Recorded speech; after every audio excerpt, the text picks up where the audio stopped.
Well, she used a device like this one, police say.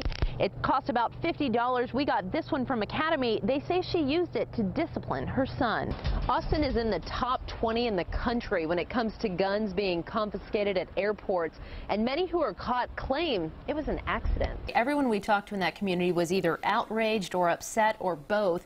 They hope that the sheriff's deputies catch the horse's owner, and just a warning, these images are disturbing.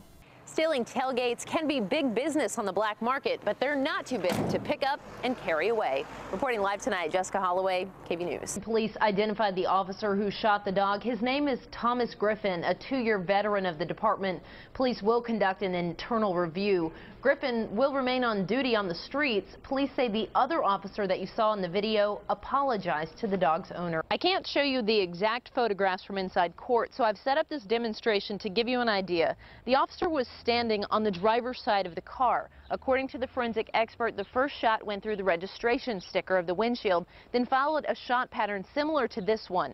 Officer Wagner fired 5 shots in 1.4 seconds, and every time he missed his target, the driver instead hitting the passenger. According to that expert, his muzzle of his gun was 6 to 11 inches from the car when he was shooting. We did contact a lawyer representing these club owners, asking them for comment, and they declined. Reporting live from downtown tonight, Jessica Holloway, KV News. Hey man, don't go in the house, come here. There we go. What begins as a sex offender checkup. Let me see your hand. Let me see your hands, come on outside. Quickly turns dangerous. Walla is here, he's supposed to be registering. He's a sex offender, okay? With guns drawn, U.S. Marshals, DPS, and Jonestown police surround this home in Jonestown. Listen to what happens inside. Get him up under the bed. Let me see your hands. You got it covered? Let us see your hands right now. I feel broke, man. I need evidence now.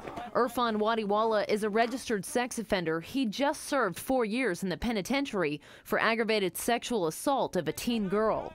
It is our obligation to make sure that they are complying with what they're legislatively required to do. When officers pulled up, Wadiwala ran. I got 4 kids, you know. I'm not no really child molester. Wadiwala says he was 18 at the time of his arrest. In my case, it was a relationship, you know, it was a consent relationship by her mother. EMS arrives to treat Wadiwala, who claims his hand is in pain.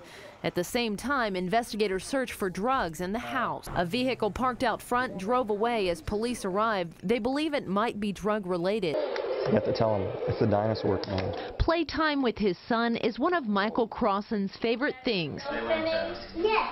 He's more than an Austin police officer. He's a husband, a father, and now a cancer patient. I do chemo every 2 weeks, and that'll be for 6 months. So, yeah.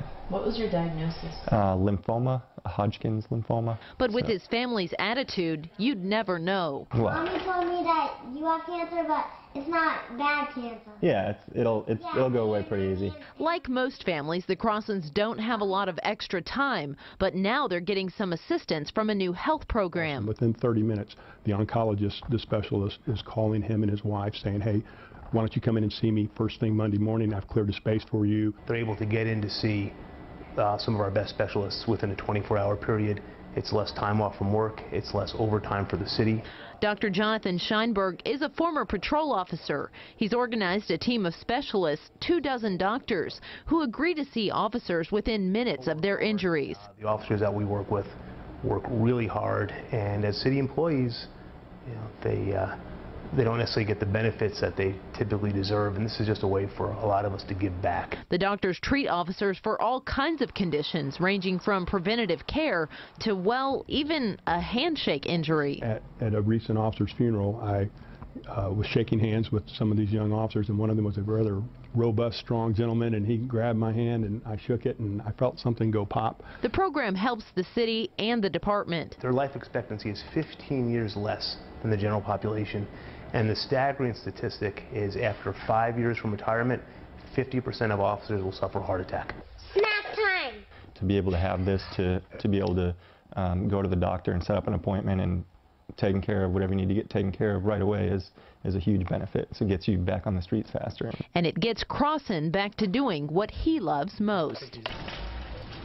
Sometimes an ordinary job can become extraordinary. That's exactly what happened when this HEB security guard noticed a baby locked inside a hot car on a 103-degree afternoon. I was sure if I wait for 5 more minutes, she will be gone.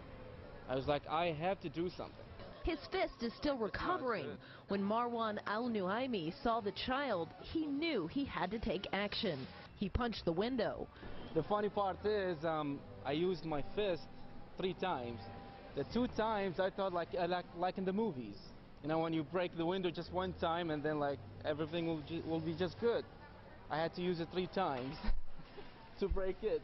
He says the baby inside the hot car wasn't breathing. Then this happened. I was like, oh my God, she's gone. But then like after 3 minutes, she just opened her eyes and started crying. I was like, oh my God, she's crying. So it was, you know, the best moment of my day, actually my life, you know.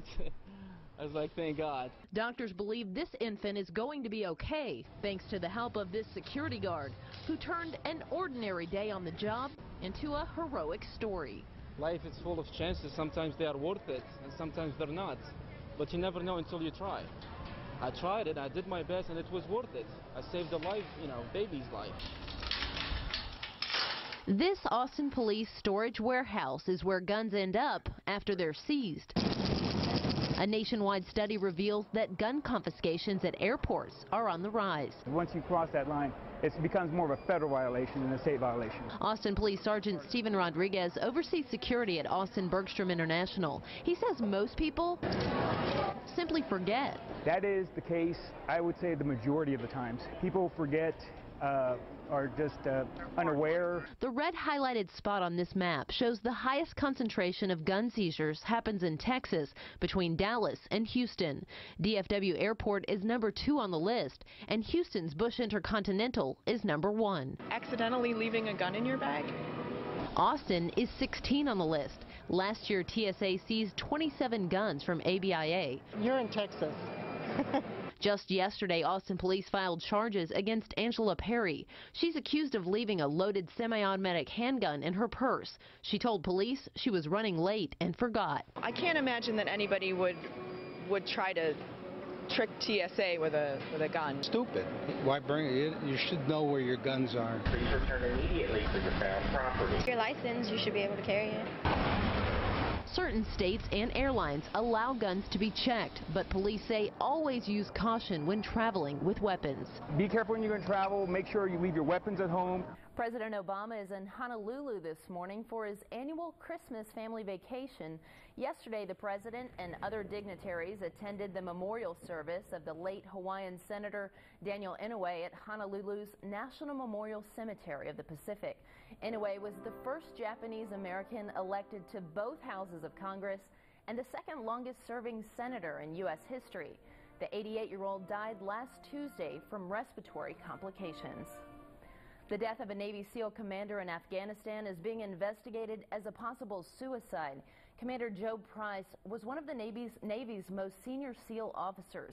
Military personnel found the 42-year-old dead after he did not show up when he was expected. A source says there is no indication that Commander Price was involved in any military-related investigations or controversy. A nasty virus sends dozens of cruise ship passengers home early, where investigators say the norovirus may have come from.